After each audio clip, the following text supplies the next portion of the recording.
Hello, everyone. I'm Dara Bunjon. I'm the food enthusiast here at J More Living.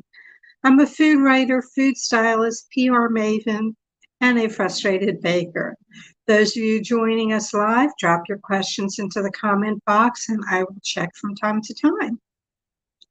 Rachel Gordin Barnett and Lyssa Kligman Harvey celebrate the Southern Jewish table in their new book, Kugels Collards, Stories of Food, Family, and Tradition in Jewish South Carolina.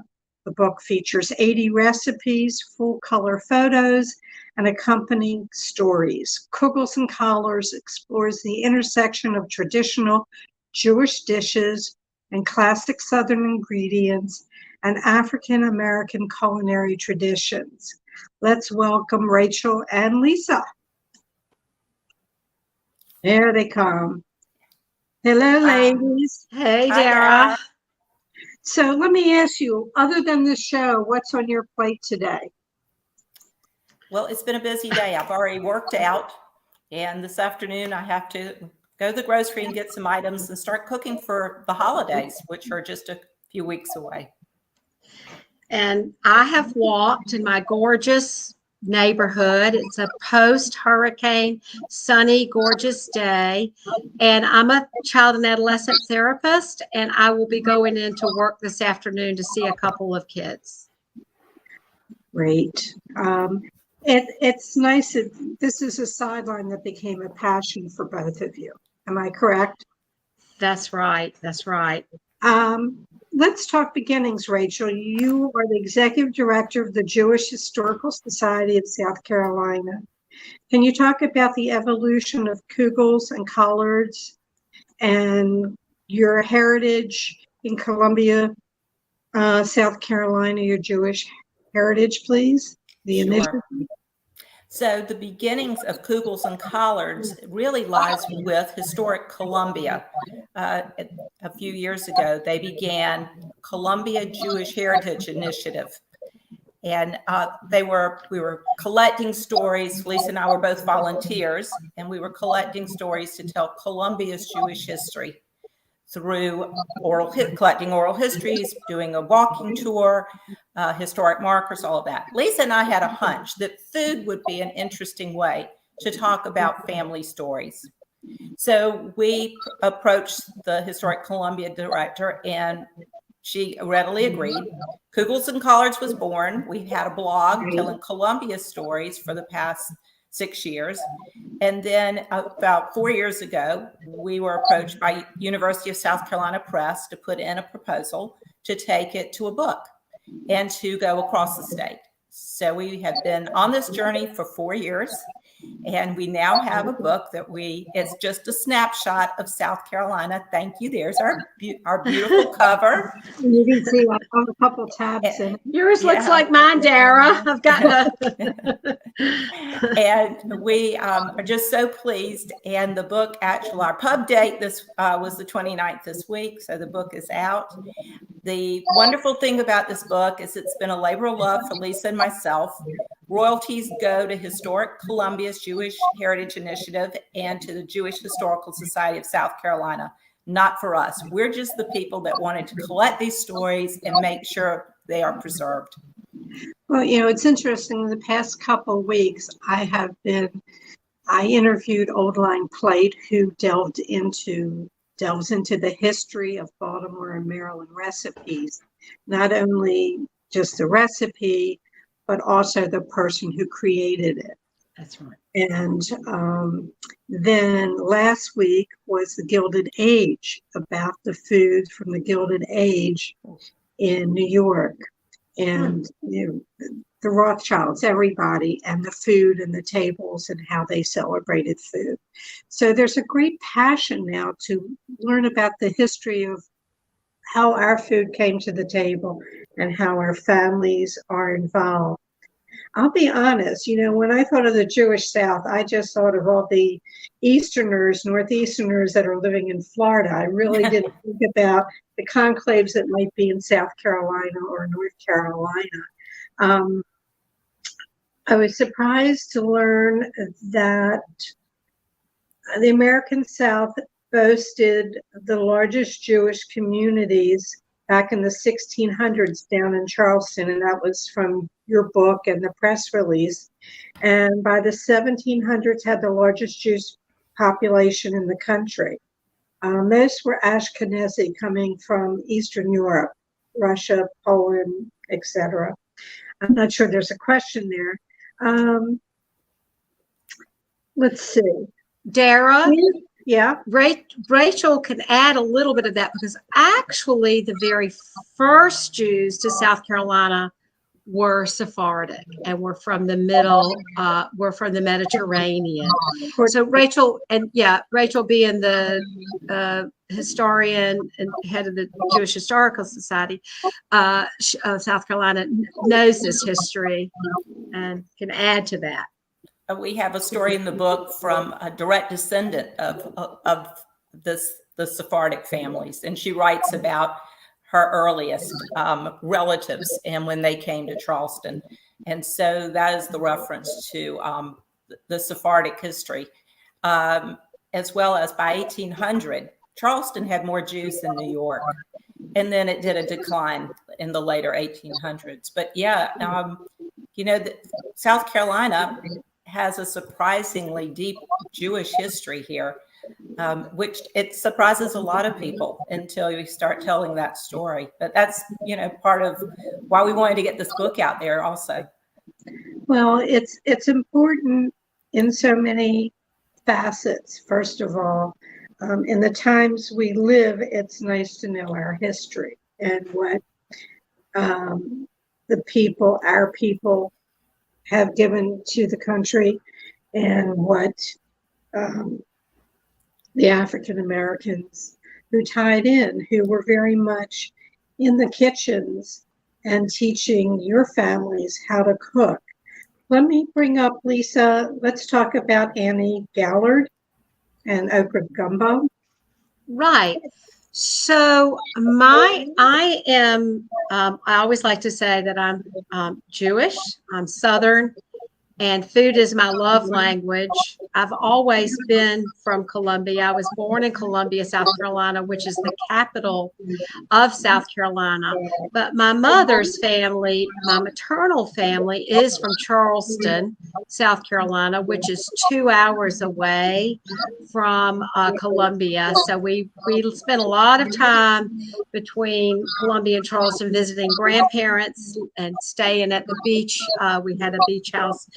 And my grandmother grew up, and when they were first married, she and my grandfather lived on a street, an infamous street in Charleston called St. Philip Street.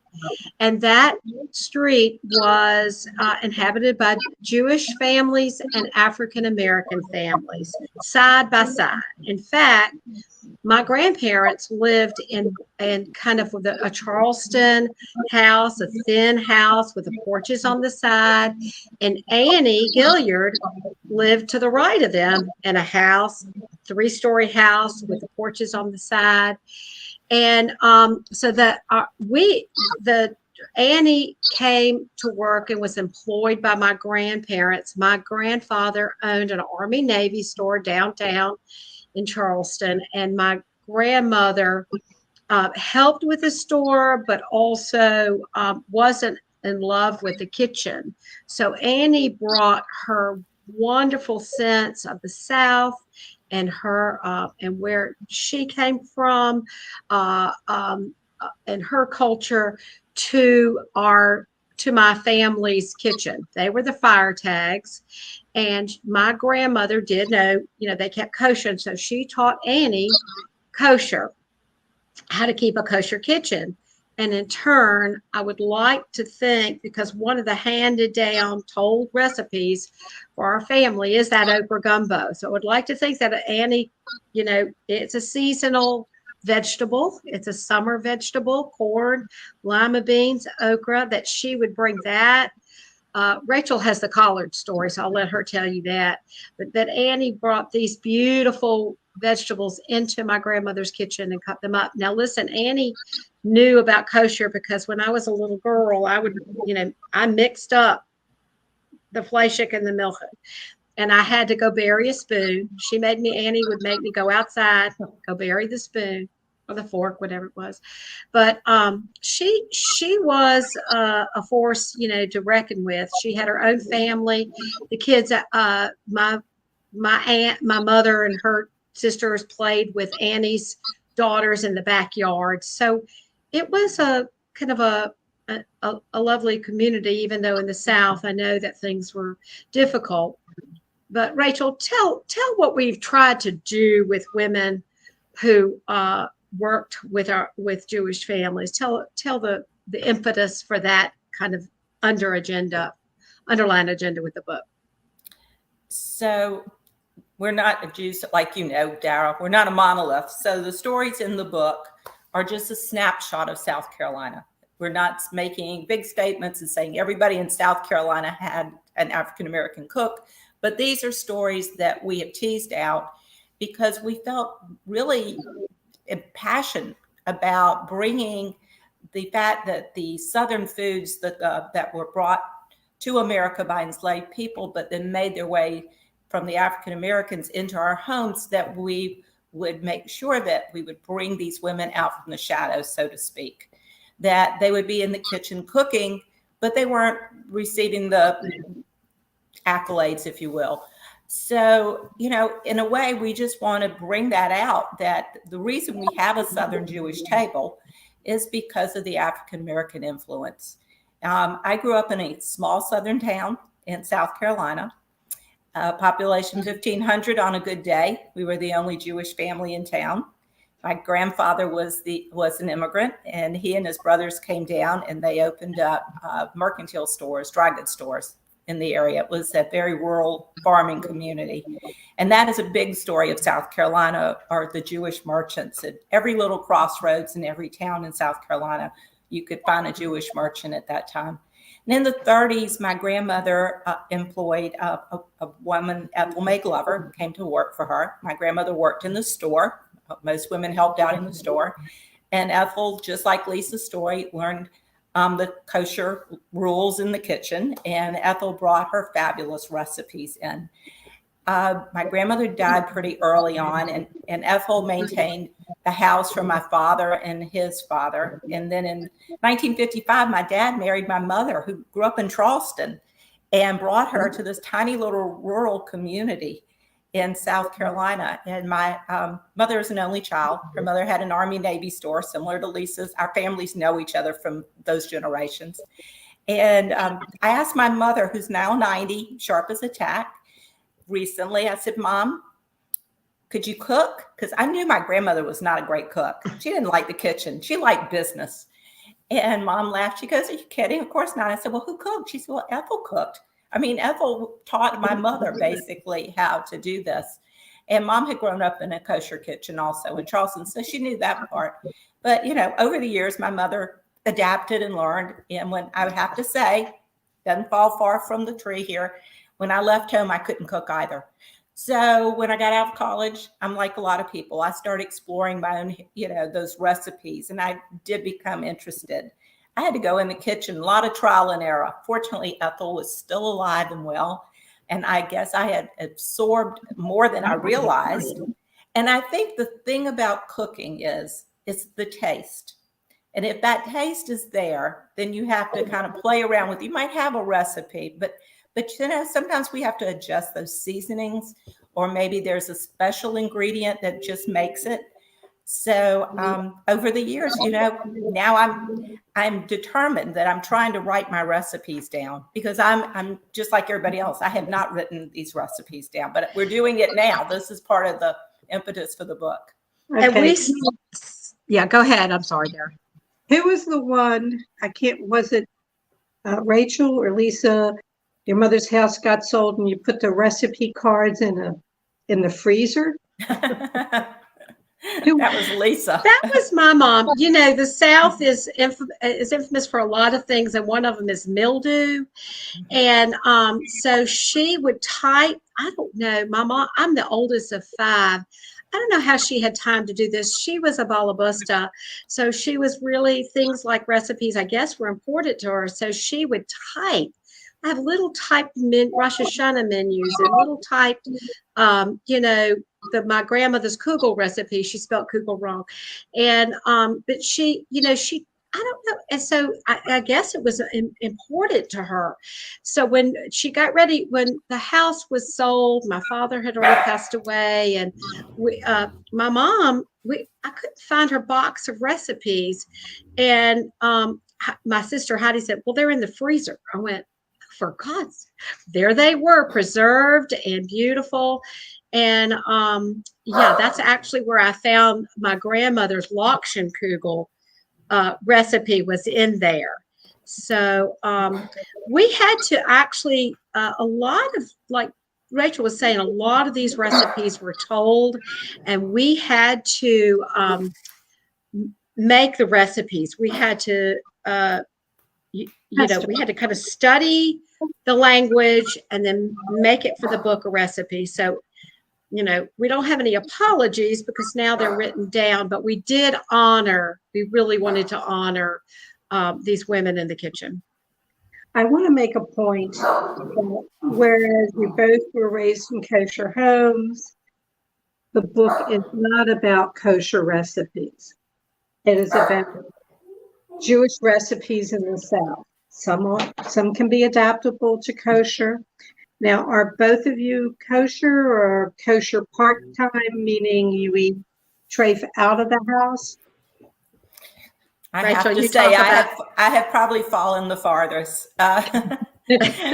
We have a home on the coast, and every weekend, depending on the season, we are picking crabs or eating oysters and shrimp. Yes. But, those rules, having grown up, they are still ingrained in me. I don't eat cheeseburgers. Go figure. I will never put a glass of milk on the table with meat. I mean, so, it's one of those. But I think that's just because, you grow up that way, and it's something that's in you. I'm not a big fan of barbecue. I don't eat barbecue necessarily. I like chicken barbecue. But I do have a brother. I mean, my family runs the gamut. I have a brother who is modern Orthodox, and his family, they do keep very kosher. So it's really interesting when we all get together, obviously. We've learned how to adjust to each other. Yeah. Lyssa? Yes. So in my family, in my bio family, we did not keep kosher. In fact, my parents were that next generation that fell pretty hard. We have a wonderful story in the book that we ate like our Southern neighbors by Retta Mendelsohn. And so we ate like our Southern neighbors. We love barbecue. My mother and father loved barbecue. We do, but like Rachel said, we did not bring bacon in the house. We only would eat barbecue and shellfish out of the house. Now, we have a cute story. It's real typical of that generation before my parents. So they came from Europe, and they had lived in a southern state with plentiful coastal and delicacies from the sea, shellfish, and beginnings of real home cooked barbecue. So my grandfather, who kept a kosher home, but he loved to fish, he loved to crab, and he would take us as grandchildren crabbing. And so my great grandmother, of course, was still alive, and my grandmother as well. And he knew not to bring these crabs near the house. So we would go crabbing. He would take us, and he would set up the pot outside like a big cauldron, and he would boil the water. We would cook the crabs, and we would pick them on the back steps. But they were not, thank God, for my bubby and my grandmother, they wouldn't be very happy. Now we've graduated a little bit. We'll pick crabs on the porch. So we don't bring it in the house. But so in respect to our elders and to those traditions, some of it still holds. Now, one of the things I do remember in the stories, and we could talk about that later. Rachel, in fact, why don't you talk about that, about the Southerners are known for, cooking with lard and, and fatback. So, Rachel, talk about your collards. Yeah, vegetables in the South, a lot of times, are cooked with fatback in pork. In fact, I had a boss one time who had moved here recently, kept kosher, moved here from New Jersey. And we were at an event one night and she knew she couldn't eat the meat, but she thought she'd get away with some vegetables. And I had to steer her clear. She was like, what is that in there floating around? I was like, you can't eat that. So if you're not familiar with that, you may, you think. But of course, no pork ever came in our kitchen or lard. So Ethel did fabulous vegetables, but she cooked them without any pork or lard. Her collards were like melt in your mouth. They were delicious. And they were simple. Yeah. They were simple and they were healthy, probably a lot healthier than having all that, the pork in them. Right. And she would add a little sugar because collards can be bitter. Right. I think what was interesting, the first two recipes in the book was your recipe for the collards and the recipe for the Lyssa Kugel. I say your recipes, your family's recipes. And I want to remind people that there's a website called kugelsandcollards.org where a lot of these recipes are there and the stories behind them. You just had the first annual Kugel cook-off. I saw that. And it's just the melding of being in the South and those recipes using the okra for the gumbo. And rather than shrimp and grits, that it's salmon and grits, or it's casserole with grits and lox. So it's a meld of these cultures together, and the oral stories that come down from the families and the pictures. So many more are doing that. It's important to know where we came from so we know where to go. And I think that book supports that. One of the things I found interesting in the book was that in the late 1800s, that's really when Hanukkah came to the forefront, because the Jewish people couldn't celebrate Christmas. So they took this unknown Jewish holiday, built it up, and made it a thing. And I thought that was interesting. I always go, what did I learn new? We talked about the recipes in the freezer, and what you pointed out and what is so true. You always know somebody's favorite recipe because there's schmutz all over it. Yeah. Those of you who don't understand schmutz, it's dirt. It's the oil that dropped, or it could be the batter from the cake, whatever. It's well used. It's well loved. I'm just trying to see here. I have so many things. Okay, let's see. Family memories. I saw some of the things you talked about, your family table. My mother came from a kosher home. She took care of her mother, had diabetes. She was the last of 9 children. And when she moved out, kosher went by the wayside. It was like no more. And whereas she would never bring sausage into the house, she would cook ham. I have never figured out. Go figure. Go figure. And all the relatives, my father's family and her family, love the ham. We're more alike, aren't we? Yeah. My mother, my food memories, we're talking oral history, so I start thinking about things and looking at the desserts. My sister loved lemon meringue pie, so she would make that. And I liked her chocolate cake with the marshmallow icing it had mint, and I make that. And, these are the things that we remember. And in the book, somebody in the family, the pound cake. Right. Are you talking about the Star of David pound cake, the poppy seed cake? Nancy Polinsky's Nancy's story. Nancy Polinsky's. Yeah. That's right. So the pound cake that she adored, then she found out, she gave a nod to Rose, who her mother had gotten the recipe. That there are other instances we just found out when we were doing the book. My the brownie recipe that I make that came from my mother-in-law of blessed memory, my children called it Mimi's Brownies. And when we were doing the book and the recipes were coming together, I said, well, let's put in Faye's brownies. And Lyssa said, wait, that's my mother's brownie recipe. And then, but they were cousins. They were like right. best friends. But then I'm talking to my daughter today who said, Mom, I thought that was Susan's recipe. So who knows? I mean, they probably all shared recipes, just like we all do. And however it lands on your own family table and your children, your family, right. I mean, you're the one that gets credited for it, right? Right. So we have examples of that for sure. I do. You know, I have 5 grandchildren, Dara, and I think there was a point when I realized that, you know, my mother wasn't going to make sweet and sour cabbage and meatballs forever. So I made an intention to stand beside her and watch her. And so I'm pretty intentional with recipes and memories and setting the table and having my grandchildren, my granddaughter who lives here, participate. And I want them to remember. I think if you repeat things enough that they, you know, that it becomes a tradition. So, you know, I think that's kind of one of the reasons around the Jewish table is that our traditions are repetitive.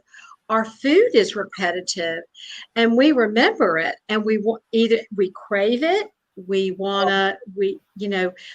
And around the table, there's just those sensory delights, you know, with the brisket and the sweet and sour. And we remember that. And one memory leads to another. And so, boy, those conversations we had writing this book, they were rich and emotional. So I'm sure.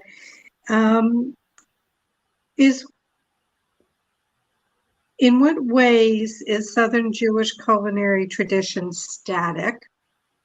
In what ways is it evolving? Southern Jewish culinary? Is that what you said? Yep. That's your PR person wrote that question. Yeah. We got it. Yeah. I would say the traditions are the traditions, but they're not just static. I mean, we can see from some of the younger cooks that the last chapter called The Legacy, which is probably our favorite chapter because we asked young women, our daughters and some others to write about their food memories, but they're pushing the envelope. And that's where you're getting the Lox Grits casserole from Allie Rosen, who grew up in Charleston but lives in New York and is a fabulous cookbook author in her own right, let me say. And it's a wonderful recipe for brunch, but it's that's your mashup. Whereas the old table was not the mashup. You'd have the fried chicken next to the brisket with all this. This is taking those two cultures and you're putting them together. And we find it very exciting. I'm looking forward to seeing where it goes. We have a savory Southern kugel that has collards in it and spices. So things like that. I mean, I think, you know, to me, that's creative. That's interesting. That's taking what we have and pushing the envelope. I think the traditional Rosh Hashanah dinner that I'm going to prepare for a couple of weeks is still going to be there. Tell me what's going to be on your Rosh Hashanah table. Well, my brisket recipe comes from, again, the same mother-in-law who is passed, but it is the brisket recipe my children grew up with. And when they smell it, if they hit the house walking in, they go, it's Mimi's brisket, boom.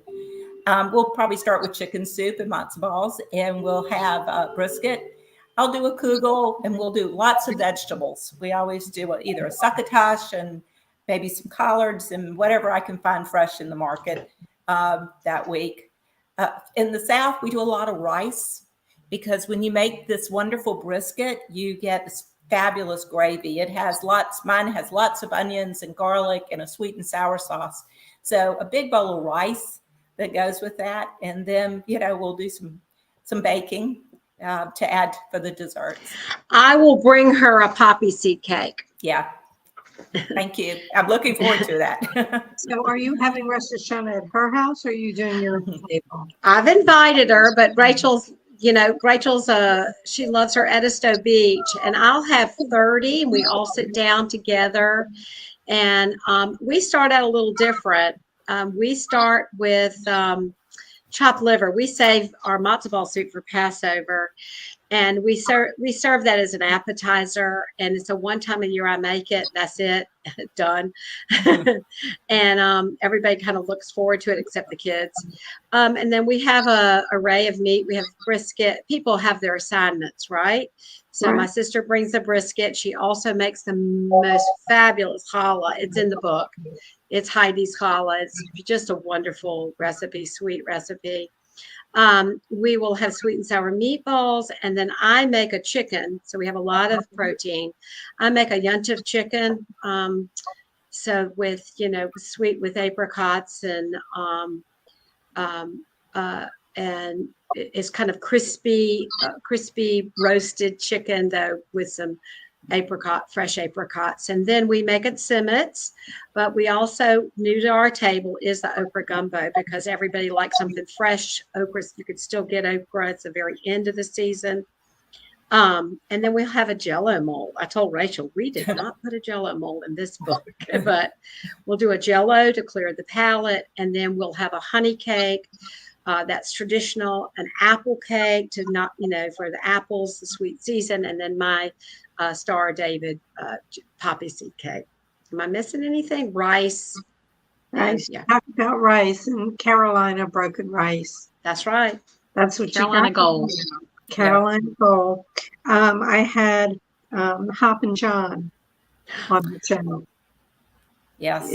Hop and John is traditionally, we eat it in the South for New Year, for like January 1st kind of.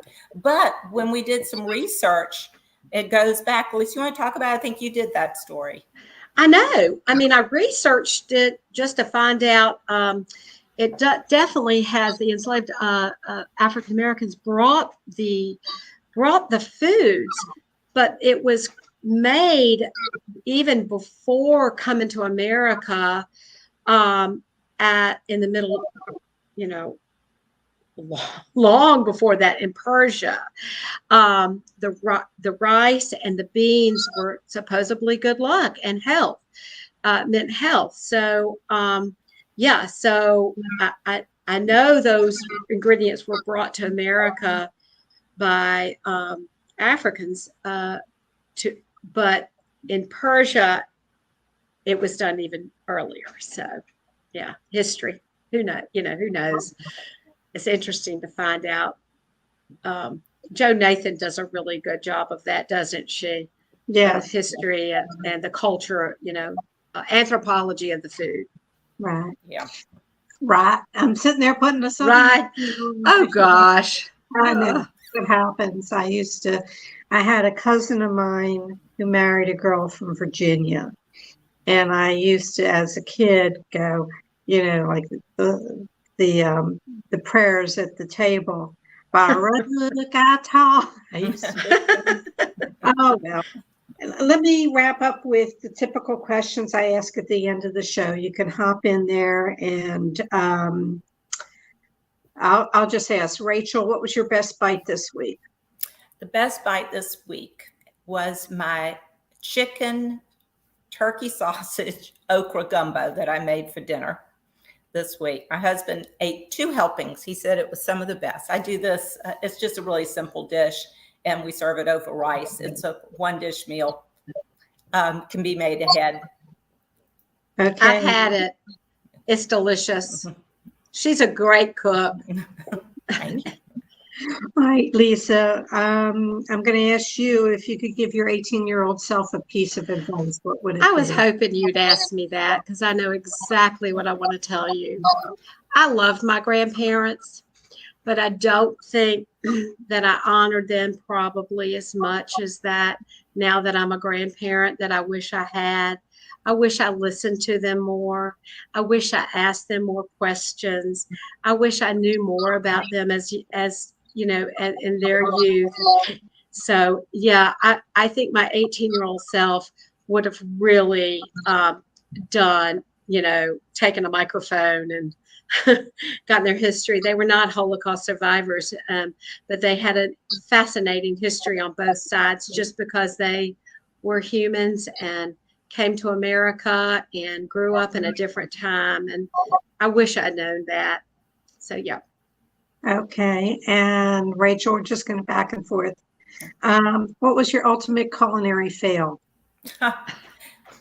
I'm not a great baker. I can bake. I have certain good, but I decided when we all went into COVID and there were all those hollow recipes out there, everybody's baking bread. I thought, oh, I can do this. And I went in the kitchen and apparently did not read the instructions quite right.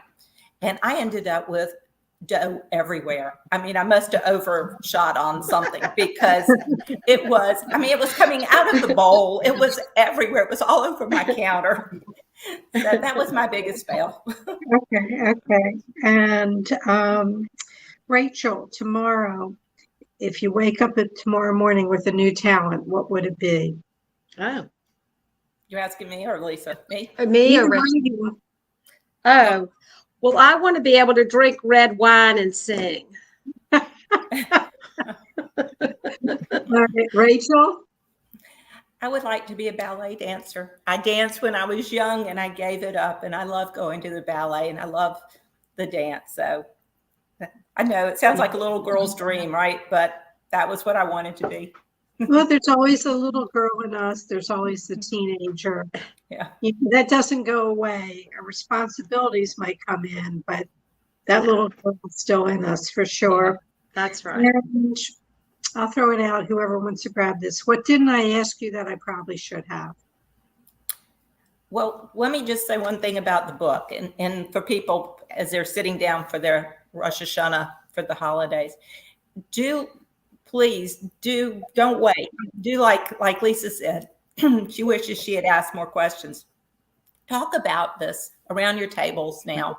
Look at those recipes. If there's a great family recipe, don't wait. Write it down. Go in the kitchen. Help your mother, your grandmother, whoever's in there, and be deliberate about it.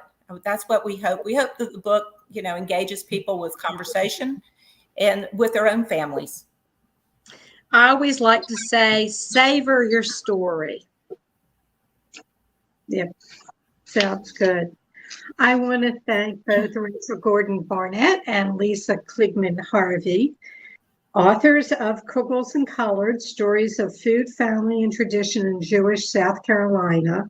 The book is now available August 29th. It was available. You can buy it at any of your top books stores, Amazon, and go there, or you can go to kugelsandcollards.org and order the book there, see other recipes. So don't miss out. The book was great fun reading, and it brought back memories to me, and it will do that for you. I want to thank you, ladies. The best of luck with the book, and I will be following Kugels and Collards. Thank you so much. Thank you, Thank Dara. you, Dara. We Thank you enjoyed so the much. conversation. Thank you. Okay, everyone. My food tidbit of the week from our upcoming guest's new book, Factoid: Crab Rangoon, a mixture of crab, cream cheese, and seasoning, fried inside a wonton wrapper, has no roots in Chinese cuisine. So who's next week's guest? It is award-winning and best-selling author Grace Lin, who provides a visual and storytelling feast as she gives insight on the history, legends, and myths behind your favorite American Chinese dishes. Filled with captivating tales accompanied by rich, full-color illustrations, the book, Chinese Menu. Even Ralphie from Christmas Story had the Chinese duck on Christmas. Everyone loves Chinese food. The release date on Chinese Menu by Grace Lin is September 12th. You can pre-order that now and beat the crowd, and she will be on next week. Also, monthly, Jay Moore is giving away $50 gift cards to some of your favorite local restaurants. Visit jmooreliving.com/contest and enter to win. If you need to reach me, you can reach me at food@jmooreliving.com or Instagram @DaraCooks. All shows are immediately archived in video form on Jaymore Living's Facebook page and jaymoreliving.com. Feel free to dig into our video archives of past shows. We truly appreciate when you share our show with friends and family. May your plates always remain full. Thank you for tuning in, and I will see you next Thursday.